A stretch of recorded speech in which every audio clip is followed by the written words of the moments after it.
sviluppato dalla tedesca Crazy Bunch, già responsabile del reboot del 2018, Leisure Suit Larry, Wet Dreams, Dry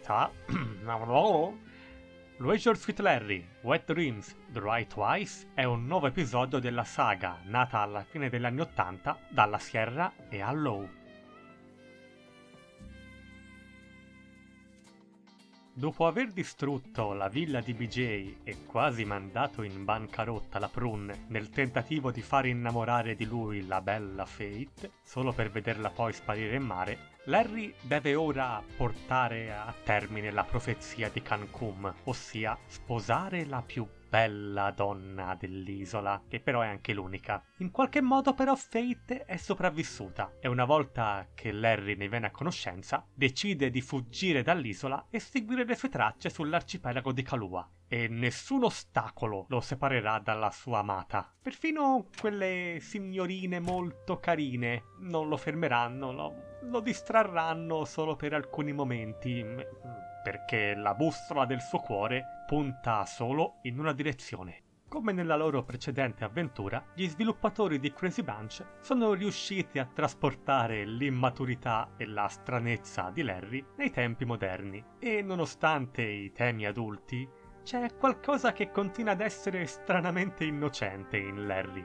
Accetta chi è e non se ne scusa, anche se il mondo attorno a lui ormai è cambiato. I dialoghi sono ovviamente pieni, fino all'inverosimile talvolta, di scherzi a sfondo sessuale, molti dei quali ignorano completamente il politicamente corretto. E questo è un bene, Oggetti dalla forma fallica, unicorni con attributi bene in vista e un sacco di gag che si rivolgono alle toilette.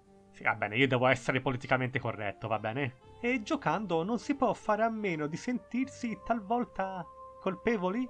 Ma nel senso buono, Il gioco poi non lesina sulle battutine autoironiche circa il suo fuori dal tempo protagonista. Nel complesso gli sviluppatori hanno ancora una volta fatto un buon lavoro con il materiale di partenza, creando una storia forse non sempre ispirata, ma comunque divertente.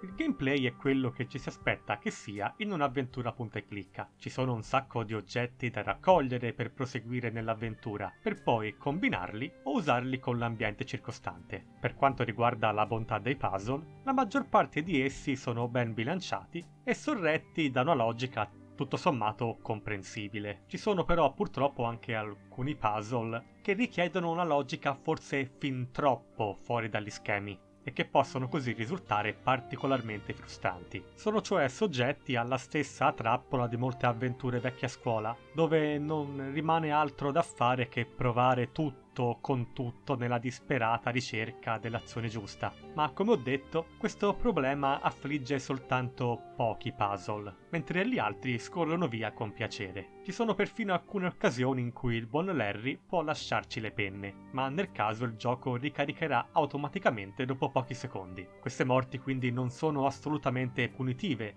ed anzi divertenti da cercare. La longevità si attesta intorno alle 7-8 ore per gli avventurieri con un po' di esperienza. In generale quindi il gioco dovrebbe durare tra le 7 e le 10 ore.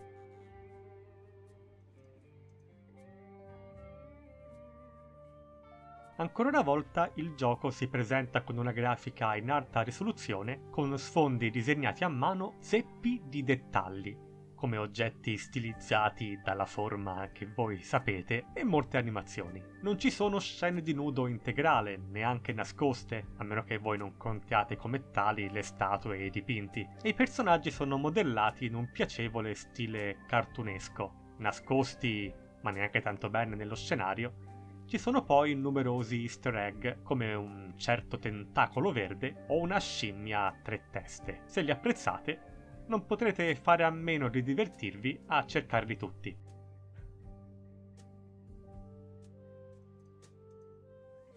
Il doppiaggio inglese è di qualità, con Jeff Robson ancora una volta a fornire la sua voce a Larry, nel suo solito stile graffiante e divertente.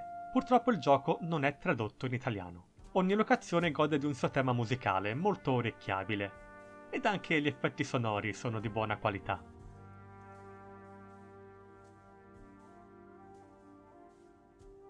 Ancora una volta, la tedesca Crazy Bunch ha sviluppato un'avventura punta e clicca solida, sebbene non perfetta.